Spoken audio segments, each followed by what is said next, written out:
Máme poštu pre pána Matoviča.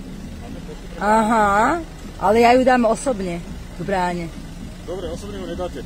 A prečo? Ja si pôjdem iný deň. Nemôžeme sa tam ani prejsť, peši? A prečo? A prečo? Teraz dôvod chcem vedieť. Dôvod si prosím.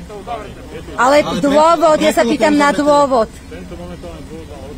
Ale mňa to není súkromný pozemok. Ďalšia vec, že tuto býva moja kamoška kúsok a sme dohodnutí, máme niečo odniesť, takže ako čo teraz? Ako pani, pokiaľ tu máte kamarátkov, teda aj pokiaľ by ste mali rodinného príslušníka, kľudne mi zavolajte, alebo jej. Áno? Môže prísť sem, dobre, môžete sa porozprávať. Nie porozprávať, ja idem k nej. Ale ja sa pýtam na dôvod. Ronko, uhneš? No toto si vypočujeme.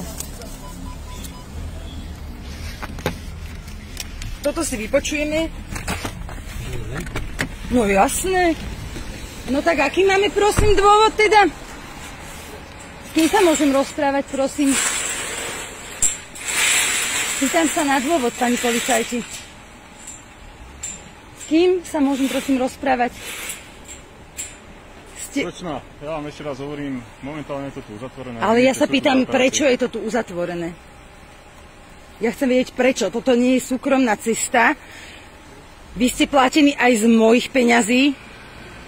Vy si to uvedomte a prestaňte robiť zlobu.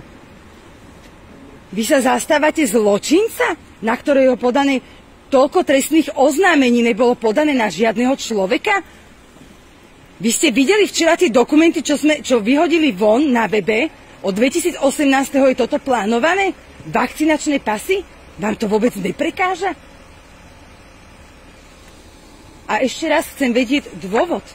Prečo nemôžem ísť po štátnej ceste? Prečo? Ja viem, že vy ste cvičení, ale ja sa normálne pýtam na dôvod, ako fakt.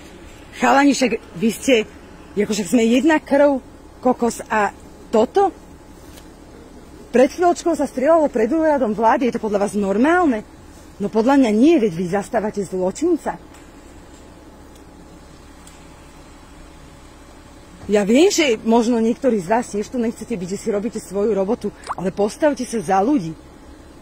Prosím vás, zamyslite sa nad tým. Fakt. Fakt. A ľuďom ide o život, páchajú samovraždy. A vy tu idete zločinca zastávať? Zločinca idete zastávať? Nehambíte sa? Toľko tisíc trestných oznámení? Veď my sme jedno včera vyhadzovali ďalšie, už druhé. Čo je aj s dôkazmi. Pre Boha živého. Naozaj? Veď robte niečo, veď vy poznáte zákony. A toto zákonne nie je, čo sa tu deje. A dobre to viete. Ešte raz ten dôvodný povie niekto, prečo ja nemôžem ísť po štátnej ceste? Čo mi spravíte, keď proste pôjdem po tej ceste? Čo, ma zoberete ma do CPZ-ky, alebo čo? Haló? No kto mi odpovie? To naozaj? Ani toľko, že si nezaslúži normálny občan odpoveď rozumnú? No nevadí, pán Matovič dostane poštu v inoktorý deň, keď tu vy nebudete nastavení takto a fakt, akože zamyslite sa, lebo ľudia vás zožerú, keď toto sa bude diať. A vaše deti sa vám poďakujú.